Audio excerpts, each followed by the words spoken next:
Предлогот за нов гувернер пратениците ќе го добијат во понеделник, а ќе се избира во вторник. Во игра се неколку имиња. Премиерот Мицкоски не откри кој е негов фаворит.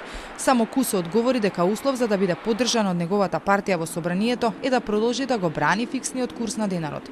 Не е битно кој е мој фаворит лично.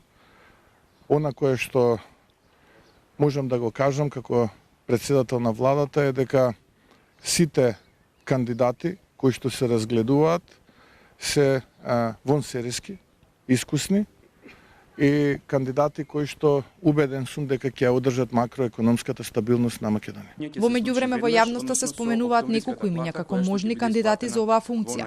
Меѓу нив се поранешните министри за финансии Зоран Ставревски, Трајко Славевски, актуелен претседавач во Советот на град Скопје, кој за Телма кажа дека досега никој не го консултирал, а доколку го консултираат ќе размисли.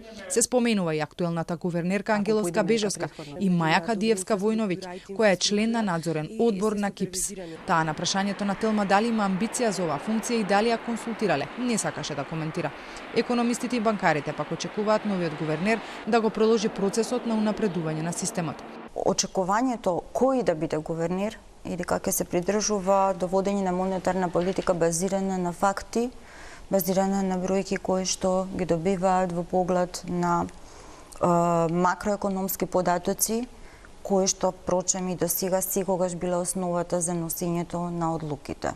Уште еден втор важен сегмент е сегментот на независноста на Централната банка од другите да кажам економски политики и во оперативна смисла, да речеме поставањето на каматна стапка, она што го дискутиравме, и во смисла на стратешката цел. Инаку, мандатот на актуелната гувернерка завршува на 21 мај. Беше избрана во 2018 година со поддршка од сите пратеници.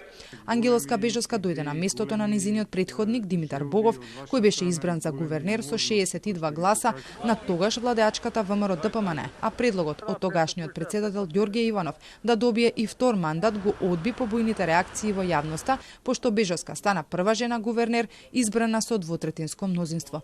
Мандатот на гувернерот е 7 години.